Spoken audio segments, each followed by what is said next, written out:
Welcome back guys to the channel. So I've been playing Smalland Survive the Wild. This is my first impressions on the game.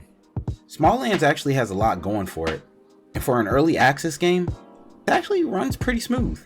Now I know a lot of people are going to compare this to Grounded, but during my time of playing it, it kind of felt like a cross between Valheim and Ark with a little mix of Grounded. Let's talk about the story.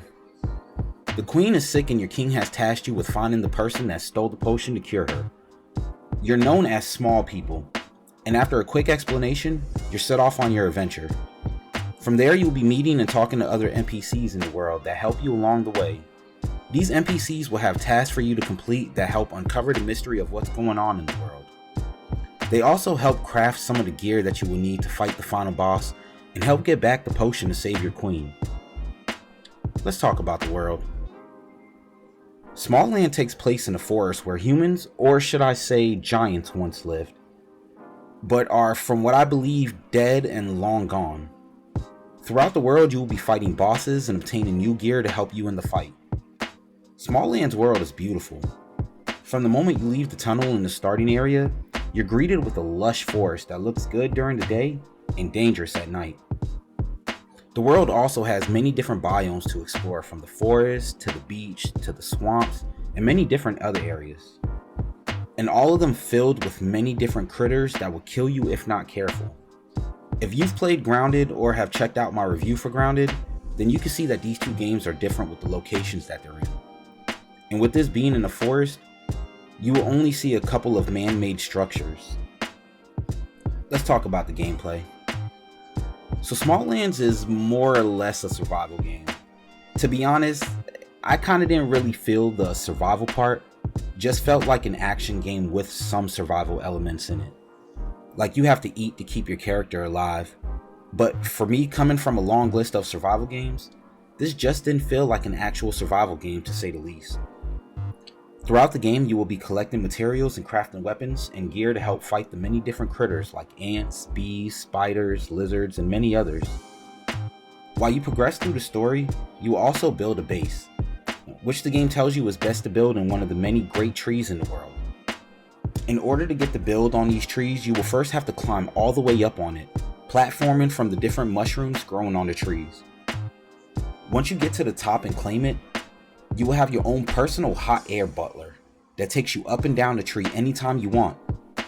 Later on, you'll be able to get tames that you can ride, and when you get the regal armor, you can glide from the top of the tree and cover more distance. And I highly suggest to get this armor fast. You will need to build a loom so you can craft the other materials that you will need to get the gear. And in order to build that, you will need to first build the tannery, then the loom will appear in your list. Trust me, you're gonna need it to help traverse the open world, but make sure you don't die while flying or fighting. If you've played Valheim, then you will be used to the death mechanic, but for those that haven't played it, the way it works is when you die, you will have the items that's in your hands and whatever armor you had on, and then you will have to run back to your body to claim your items. But if you die while going back to your body, then you lose all those items and will have to craft them all over again. Let's talk about the combat. Combat in Smallands is actually pretty decent. Now, it's not the deepest combat system I've ever played, but it's fun. So you have your typical attack, a block, and a dodge that could be a little bit better, and your heavy attacks. And when you mix them up, they can make for some pretty satisfying combat.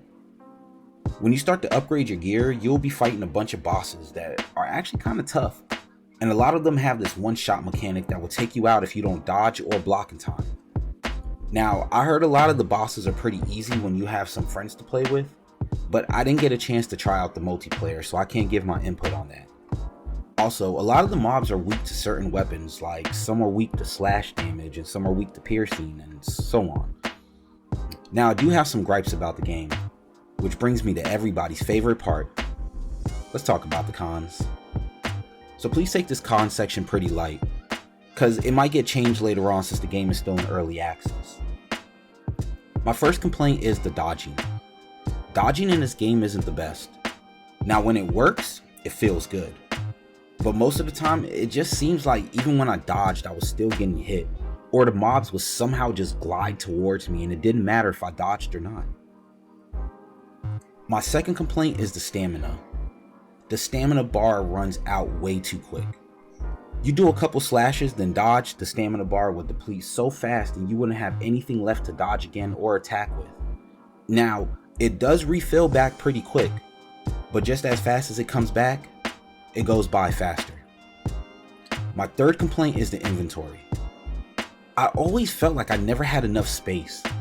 And since you had to carry around a lot of weapons and tools that also take up space in your inventory, it just felt like I was just running out of space fast and going to my house all the time to drop off items in the chest that I built. And it doesn't help that the chests are pretty limited too, because even the big chests that you build later in the game seem pretty limited. And also, I wish the game had an auto sort mechanic. I'm not sure why it doesn't, but hopefully they add that later. My fourth complaint is the storm mechanic that they have in the game.